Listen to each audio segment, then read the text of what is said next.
Tudo bem com todos? Aqui estou bem também. Nossa aula de hoje, como ficou determinado, para apresentar o assunto, essa parte teórica, e aí na nossa próxima aula, na aula síncrona, via Google Meet, nós teremos então a apresentação de alguns slides, provavelmente, e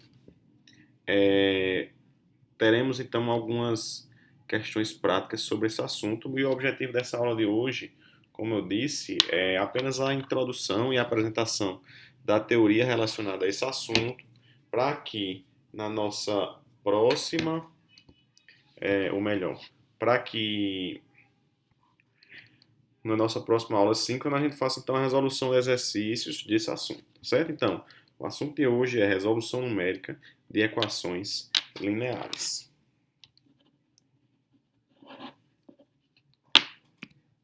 Certo. De antemão, vocês já devem ter visto esse assunto e eu preciso que vocês façam uma revisão, vejam algum vídeo no YouTube sobre sistemas lineares, certo? Eu vou tentar postar no Google Sala de Aula algum vídeo de alguém que já tenha trabalhado sobre esse assunto, no ensino médio ou em alguma disciplina aí do curso, para que vocês possam revisar. Mas basicamente, sistemas lineares possuem então o seguinte formato, tá certo? Onde nós temos aí os componentes A e J são os coeficientes, X e as incógnitas e BI são justamente a representação dos termos independentes no sistema linear. Como exemplo, nós temos aí esse seguinte exemplo, um sistema linear com as suas apresentados então os seus coeficientes, suas incógnitas e seus respectivos termos independentes.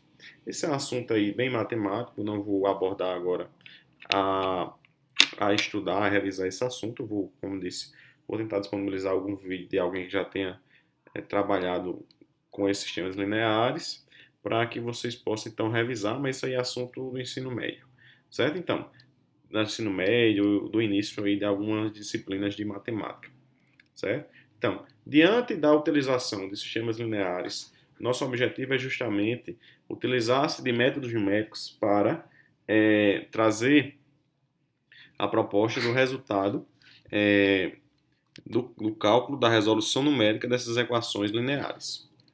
De antemão, antes de dar continuidade e verificar os métodos numéricos, nós também, se você analisar os sistemas lineares, nós podemos representá-los aí na forma matricial, em que podemos criar aí três matrizes. Uma é a matriz A, outra a matriz X e a matriz B. E o produto de AX é igual a B, que é justamente a forma matricial representada no sistema linear. Como a gente viu, A são os coeficientes, X as incógnitas e B os termos independentes. E a gente pode então representar esse cálculo na forma da criação de matriz, certo? Então, o exemplo 2 aí traz apenas a demonstração da forma matricial, que é uma representação, um formato de representação do seguinte sistema linear do exemplo 2. Então, nosso objetivo é justamente encontrar soluções para a resolução numérica de equações lineares através da utilização da aplicação de métodos numéricos, certo? Então, inicialmente vamos estudar os métodos numéricos diretos, depois vamos estudar outros métodos. Então, os métodos numéricos diretos são justamente os métodos em que se procura a solução que pode ser encontrada a partir de um número finito de passos, ou seja, eu tenho um método numérico com uma quantidade estabelecida de passos, ou seja, um algoritmo determinado, em que nós podemos citar aí, para o nosso estudo, o método de Gauss, o método da eliminação de Jordan e o método de fatoração LU. Temos também, então, os métodos iterativos, em que a solução ela parte de uma sequência de aproximações para o valor do vetor solução x, até que então seja obtido um valor que satisfaça a precisão pré-estabelecida. E aí nós temos então o método de Jacobi e o método de Gauss-Seidel, que são então os métodos iterativos que nós também vamos nos atentar a estudar aqui para o final da disciplina. Nosso propósito e vamos então começar a trabalhar o método de Gauss, que é um dos métodos numéricos diretos, certo? E o propósito do método de Gauss é justamente a transformação do sistema linear a ser resolvido em um sistema linear triangular. E a resolução do sistema linear triangular de forma retroativa. Basicamente, o método de Gauss aplica-se na transformação do sistema linear, realizando os seguintes passos: troca da ordem das linhas, multiplicação de uma das equações por um número real não nulo e a substituição de uma das equações por uma combinação linear dela mesma com outra equação. Basicamente, os passos do método de Gauss eu vou apenas citar, nós não vamos nos atentar em resolver cada passo de utilização desse método em um determinado exemplo. Vou apenas citar como é construído esse método. O primeiro passo é a construção da matriz aumentada AB. Dado que nós temos a matriz A e a matriz B, a gente vai então visualizar a construção da matriz aumentada. Temos então os passos do método de Gauss, que são basicamente o próximo passo, passo 1, que é justamente a construção da matriz aumentada, e depois então nós vamos então efetivar-se os seguintes passos em eliminar os coeficientes de x1 presentes nas linhas de 2 até n, sendo A21 igual a A31, que é igual a N1, que é igual a zero, sendo A11, que é chamado então pivô da coluna, certo? Depois disso, substituir a linha 2, L2, pela combinação linear L2 menos M21 vezes L1, na qual M21 é igual a A21 dividido por A11, certo? Então esse é um passo. Depois disso, substituir a linha 3, L3, pela combinação linear L3 é igual a L3 menos M31 vezes L1, na qual M31 é igual a A31 dividido por A11, certo? No caso, A, primeira linha, primeira coluna. Depois disso, continuar esse processo de substituição até a linha N, e caso algum elemento seja igual a zero, achar outra linha K, onde o elemento A é diferente de zero, e trocar tais linhas. Caso a linha K não exista, o sistema linear então não vai possuir solução. O resultado é então um sistema que não possui solução. Continuando os passos, nós temos então eliminar os coeficientes de x2 nas linhas de 3 até n. Depois disso, eliminar os coeficientes de x3 nas linhas de 4 até n. E assim sucessivamente até finalizar o processo de eliminação desses coeficientes.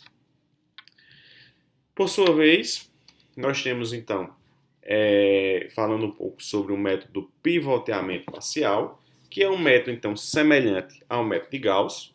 Por sua vez, ele minimiza a amplificação de erros de arredondamento durante as eliminações e consiste em escolher o elemento de maior módulo em cada coluna para se tornar então o pivô, certo? E a gente vai depois entender um pouco sobre como isso funciona. Já o método de Jordan, ele consiste em efetuar operações sobre as equações do sistema com a finalidade de obter um sistema diagonal equivalente. E um sistema diagonal é justamente aquele em que os elementos A e J da matriz coeficiente, a matriz A, são iguais a zero para todos I diferente de J. Então, o sistema diagonal equivalente é justamente o sistema que está nesse formato, certo? É justamente um sistema que está nesse formato aí apresentado nesse slide.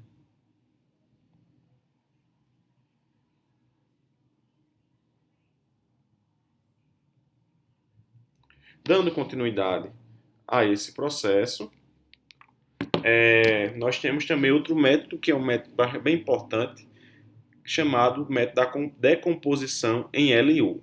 Nada mais é do que o objetivo é fatorar a matriz dos coeficientes A em um produto de duas matrizes L e U, certo? Então, seja então LU o produto então de duas matrizes. E o nosso objetivo é justamente fazer esse fatoramento da matriz A em um produto de duas matrizes, no caso as matrizes L e U.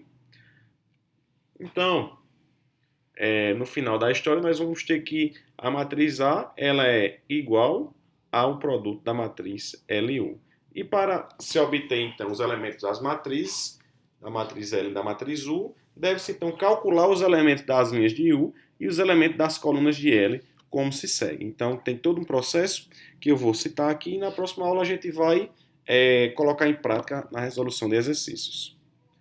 Primeira linha de U, faz-se o produto da primeira linha de L por todas as colunas de U e iguala com todos os elementos da primeira linha de A, certo? Assim como mostrado na imagem.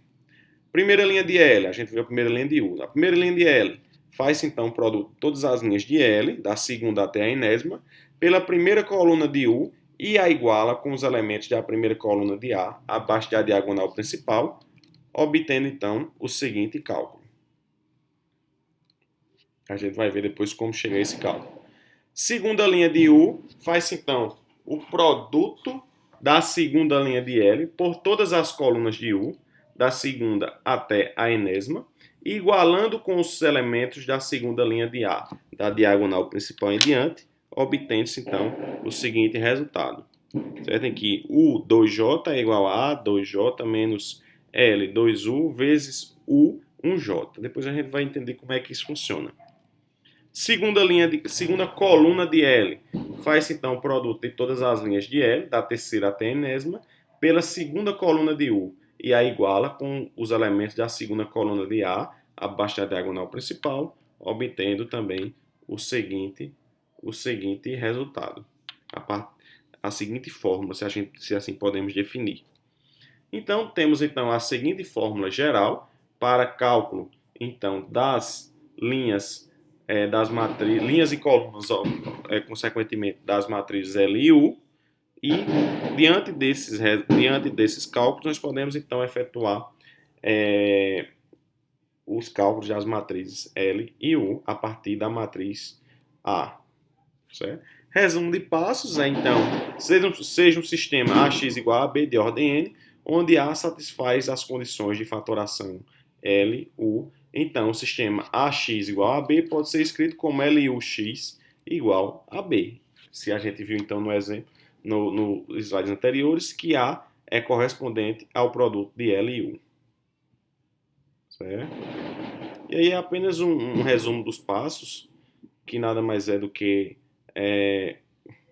a aplicação da fatoração LU na resolução de sistemas lineares, que nada mais é do que a necessidade de solução de dois sistemas triangulares. Certo? Diante dessa nossa apresentação, nós temos também a avaliação de erros.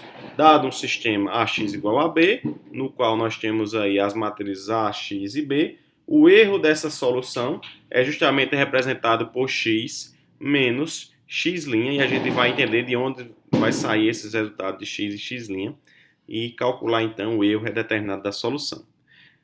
O procedimento da determinação do erro é determinar AX' igual a B', certo? E calcular também o resíduo. O resíduo é, no caso, B, é o B menos B', e o resíduo nada mais é do que é o resultado igual a vezes o erro. Então, verifica-se que o resíduo não é o erro, apenas uma estimativa do mesmo, e quanto menor for o resíduo, menor será o erro. Então, foi isso, pessoal. Na nossa próxima aula, faremos então a resolução de exercícios para colocar em prática essa nossa apresentação.